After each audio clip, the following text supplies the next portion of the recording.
dear students. I hope all of you are fine. And now, last time we have discussed the null points concept and we have solved two problems also. Now let us discuss electric fields for various geometrical bodies. Means sphere is there, hollow sphere is there, solid sphere is there, infinite line charge is there. Like that, many number of geometrical bodies are there. All the electric fields due to those bodies let us discuss today. And before that, one more important concept, that is a continuous charge. What is the meaning of continuous charge? For example, if you take or if you consider one small point charge in the space, that is only single point charge. Like that, in the space, if you consider many number of the charge particle, first particle, second particle, third particle, fourth particle, like that, that combination of many number of simple and single point charges is called as a discrete distribution of the charge. Otherwise, for example, you consider this is the one charged body. Right now, here the charge is present at this point, charge is present at this point, charge is present at this point. From top to bottom continuously without leaving any space, the charge is distributed. Such charge distribution is called continuous charge, or simply you can call as continuous charge. Such a type of the continuous charges, there are the three types are there, and linear charge distribution, surface charge distribution, volume charge distribution. Each charge distribution can be measured by one physical quantity, and that what first one is the linear charge density. What is the linear charge density? The amount of the charge by the total length of the body. That ratio is called as linear charge density. You take it here, one ring I have considered, okay, and what is that? So on the ring the total charge is distributed. This is the charge and this is what R. Therefore, what is the total length? The total length of the ring is what? L is equal to 2 pi R, because circumference length. Therefore, now the linear charge density of the ring is given by what? Q by 2 pi R, where 2 pi R is the total length of the, or total circumference length of the ring. Next, what?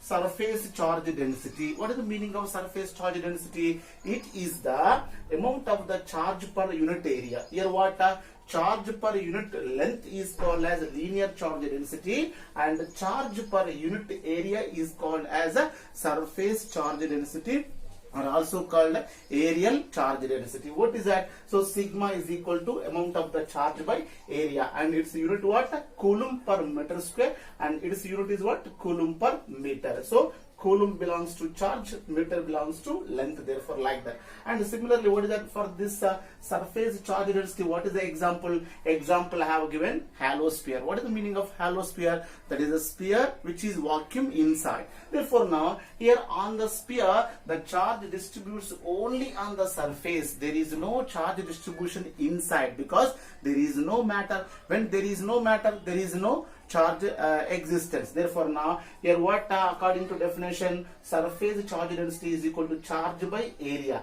and the surface charge density sigma is equal to Q by 4 pi R square. Here what is the 4 pi R square? Area of the spherical surface. Similarly, what is the last one? Volume charge density. What is the volume charge density? So that is charge per unit volume. This is charge per unit length. This is charge per unit area, and the last one is charge per unit volume is called volume charge density. That is what rho is equal to charge by volume. And here what is the example? For that example, I have given what?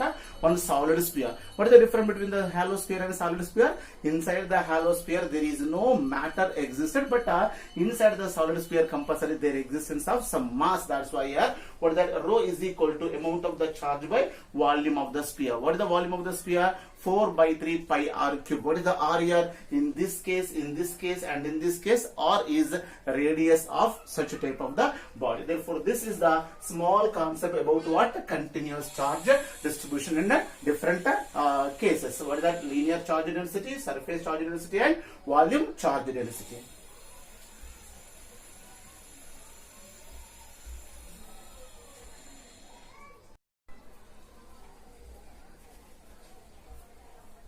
Now let us discuss the electric field for different types of the geometrical bodies. First body is what? Infinite line charge. What is the meaning of line charge? Consider this is a rod or a wire. It has finite length. What is that? 1 centimeter, 2 centimeter, like that. You can measure up to 10 centimeter. It is finite, not infinite. But if the length of the wire is very big in size, such type of the wire or charge is called as infinite line charge. Consider here, what is that? So this is one infinite line charge. Here I have taken one rod type, no? So this is extended up to what? It is infinity, and it is extended up to infinity. Therefore now, here what is that? For this, we can't measure the line length properly. That's why here what is the lambda? Lambda is the linear charge density. Already I have told you, no, charge per unit length. And what is the P? At this point P, what is the electric field we want? That formula what? E is equal to 1 by 4 pi epsilon naught 2 lambda by R. That is the one. What is R? R is the distance of the point. At what point you want? At this point you want electric field, no? Yes, at this point you want electric field, right? No? So at what point you are measuring the electric field? That point distance is R. From where? From the charge. That is the point. Therefore, lambda is the linear charge density. R is the distance of point of measurement from the linear charge. Okay?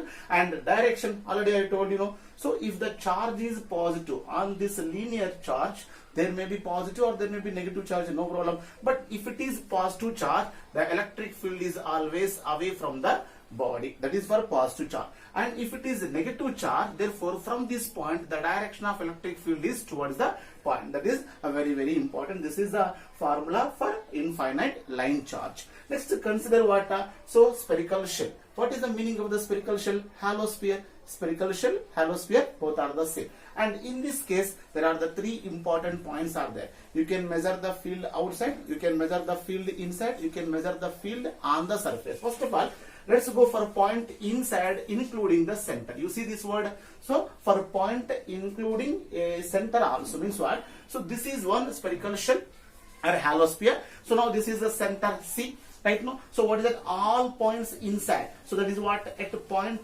P3. So where is that? This point P3 is inside or center also. Therefore, for every point inside, including the center, the electric field is equal to 0. Means at this point, electric field is equal to 0. At this point also, electric field is equal to 0. At this point also, electric field is equal to 0. For all points, including the center, for only hollow sphere, the electric field is equal to 0. Next, what for point outside at a distance R from the center. This is very important. What is that? So now for point outside, let's come to the point P1. And where is the point P1? Outside of the sphere. Therefore, for every point, which is what is the distance? Now from the center to this point distance, what they have given? That distance they have taken small r. Therefore, now here what is that? Outside. E-I means internal point inside, and E-out means outside point. Therefore, 1 by 4 pi epsilon naught Q by R square, where Q is the charge on the spherical body. And here what is that? R is the distance from where? From the center. All of you people will sometimes they will confuse that. So they will take the from the surface to this point distance is R. No, that is wrong. The distance should be taken always from the center of the sphere to point outside. And next, for surface point, what is the meaning of the surface point? Therefore now you can take the point here, you can take the point here, you can take the point here, you can take the point here, you can take any point on the surface. When you take point on the surface, now what is that? The distance R becomes what? Capital R, because from center to the surface point distance is what? That is R only, na? Radius only, na? Therefore now, so under that condition, ES is equal to 1 by 4 pi epsilon naught Q by R square. Therefore, these three are very important for the, what is that point? That is the spherical shell. And one more.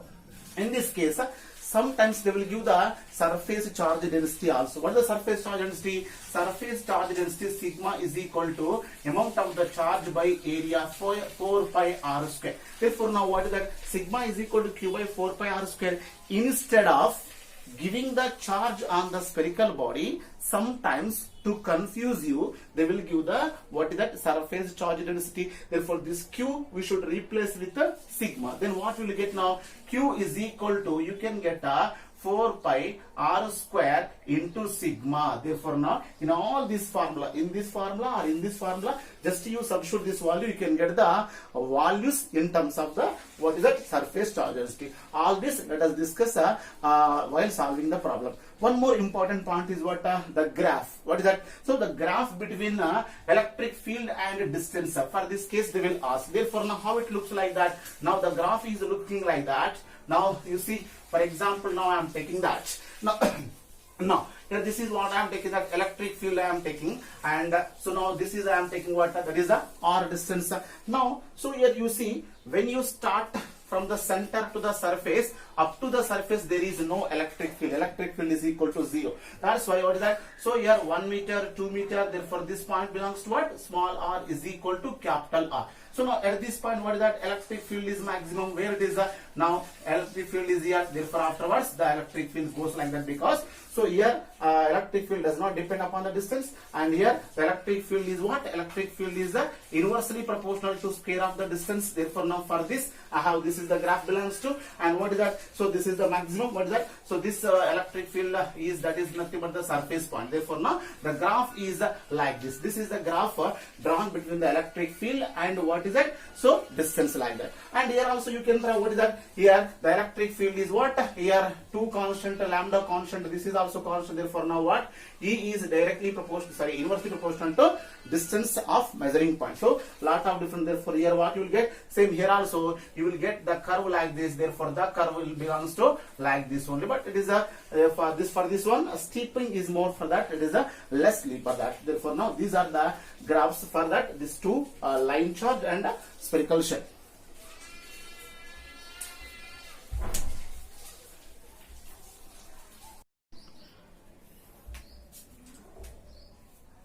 Now let us discuss the last point of the today class, that is what? Infinite thin plane sheet.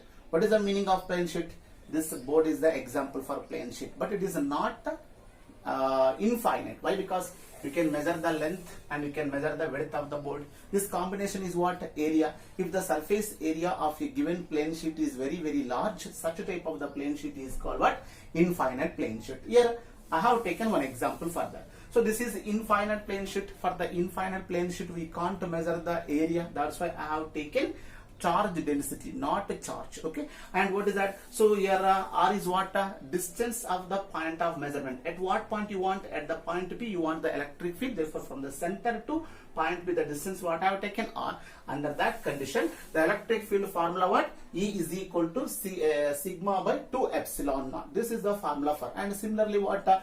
If this charge is positive, at this point the electric field is away from the surface charge, and if this point is this charge is a negative charge, the electric field is towards the surface charge. Okay. And here one interesting point is there. For example, what if you take one plane sheet, sorry, this is a line charge, one infinite line charge, what formula I have given? Now at any point, for example, if you consider this is the point B, this is the distance R, and what is that? This is the linear charge density. What formula I have told you? The formula for infinite line charge, E is equal to what? 1 by 4 pi epsilon naught 2 lambda by R. If you observe here, what is that? 2 lambda is constant. This is also constant. Therefore what you can say now? E is inversely proportional to R. Means what? In case of the infinite line charge, when the distance of the point of measurement P increases, the electric field is going to be decreases. Means what? Electric field depends upon the distance.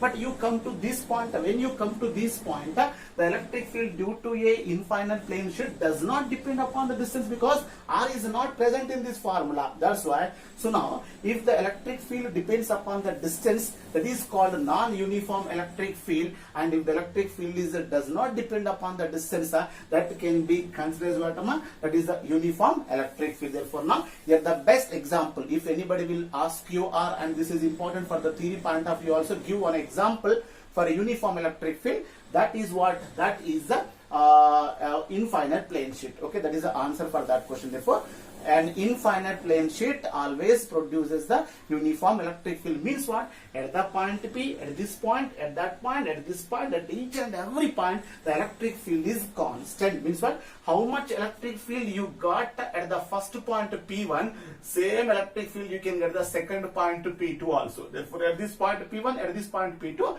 electric fields both are the same. That's why this is the best example for uniform electric field. And one more point is that, so today I am not giving any homework problem, because from topic starting, I mean electric charges and fields starting onwards, I have given many number of problems. You are getting, if you are not getting, all those questions and answers I will explain in the next week. That's why, so the problems on this concept also I will explain along with that numericals only. Thank you.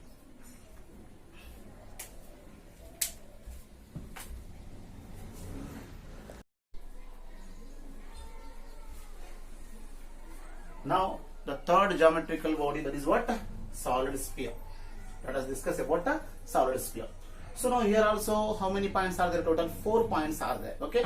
Now consider this is one solid sphere. So inside the solid sphere the charge is there. That charge what I have given, that is Q. And what is this? This distance is what? That is a capital R. Radius means what? From this point to this point, that is the radius I have given. And here also let us consider 3 important points. Okay.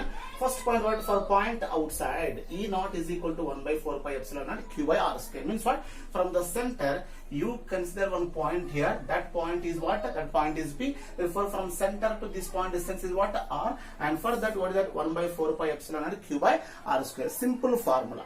Next, what? For point on the surface means what? When you consider this point on the surface, then what it becomes? Simply the distance R is equal to radius of the sphere only. Therefore now what is that? Small r is equal to capital R. When small r is equal to capital R, then what is that? E naught is equal to 1 by 4 pi epsilon naught. In place of the small r, just you substitute capital R, it becomes what? 1 by 4 pi epsilon naught Q by R square. So next what? For point inside the sphere. So let us consider any point inside. Here I am considering that, what is that? This is the inside. The distance is what I am taking, that R. So at this point, for every point inside, formula what? 1 by 4 pi epsilon naught Q by R cube into R. This is completely different formula. Okay, na? Compare with other formula in the previous discussion also. What is that? We got R square, but first time we are getting R cube in the denominator. What is the formula for inside? 1 by 4 pi epsilon naught Q by R cube into R. What is the capital R? Radius of the given sphere. What is the small r? So from the center, at which point you are calculating the electric field, to that point this distance is R. Okay, if you consider this point at the center, when you consider at the center, what is the meaning of it? You come here, when you come to close to the center, it becomes what? R decreases. When you come to the center, R becomes what? 0. In this place you substitute 0. 0 into anything 0. Therefore now at center the small r is equal to 0. Therefore now what? So EC is equal to 0. But in case of the hollow sphere, what we observed, at each and every point including the center, the electric field is equal to 0. But in the hollow sphere case, in the solid sphere case, the electric field is 0 only at the center, but not any other point inside. Therefore now this is the small story about what? Electric field for hollow sphere. And what? So let us draw the graph for that. So when you draw the graph, for example, this y-axis I am taking the electric field, and the x-axis I am taking on the that is the distance I am taking that. First of all, tell me, at the center EC is equal to 0. Therefore the point is starting from here only, right or not? Therefore that is the first point. And when you take here internal point, for every internal point, what? This 1 by 4 pi epsilon naught is constant, Q constant, given radius of the sphere is constant, but small r is not a constant. You can take at any point. Therefore now what is that? E is, means what? So from center to surface, the electric field is directly proportional to the distance. As distance increases, the electric field also decreases. Means what? So when you go away from the center towards the surface, the electric field increases until the surface comes. Therefore now the graph is looking like what? The graph is a straight line. when a physical quantity is varying directly proportional with another physical quantity, the graph between them is a straight line passing through the origin. Okay, now what is this point? This point is maximum. Therefore, now at this point, what is the distance? That is r is equal to r, because you came to the surface, r is equal to r. Next, afterwards, when you go to the surface, this becomes what? That is the maximum. Therefore, now this is what? This is the maximum. That maximum is nothing but what? On the surface, E maximum is equal to electric field on the surface only. Now, when you come to the outside point, you see Q constant, 1 by 4 pi epsilon constant. Therefore, what you can say now? So E is inversely proportional to square of the distance from the center. So now here, this is directly proportional. Here it is inversely proportional to square of the distance. Therefore, now the graph is looking like what? The graph is like this. Therefore, now this is the graph for the solid sphere, variation of electric field with the distance. Therefore, now this peak indicates what? This peak indicates the this point is what? Maximum electric field, and there is a surface. Therefore, now when you start from the center towards the surface, the electric field linearly increases. After going to the surface, the electric field becomes maximum, and once again, if you go out of the surface, the electric field decreases. What is that? With the inverse variation of square of the distance from the center. Next, one more point is what? All these formulas I have given in terms of the charge. But sometimes what they will give that? They will give that. So the electric field is in terms of the volume charge density, because this is a solid sphere. Every solid sphere having the volume. That's why. So if they will give, means what? Instead of the charge, if they will give the what is that? That is the volume charge density rho. Therefore, what is that? So rho is equal to what? Amount of the charge by volume. Volume of the spherical body, what? 4 by 3 pi r cube. Therefore, from this q is equal to, you can get a 4 by 3 pi r cube into what? Into rho. Therefore, instead of the charge in the problems to solve, if they will give that volume charge density, just replace the q in this formula, in this formula, in this formula, in all formulas, in place of the q, just you substitute that value, and if any terms are cancelled, just to cancel, and you can solve the problem. Okay, and this is the what electric field for the solid sphere. And here also what direction. So now, as I told you what, so at this point, if the solid sphere having the positive charge, at this point the electric field is away from the sphere. And if this is negative charge, instead of the positive charge, if I will take the negative charge, at this point the electric field is towards the sphere, because for every positive charge at any point, the electric field is away from the charge, and for every point for the positive negative charge, the electric field is towards the charge. Therefore, this is the solid sphere concept. And one more, all the and remaining many other bodies are there. All those let us discuss later on.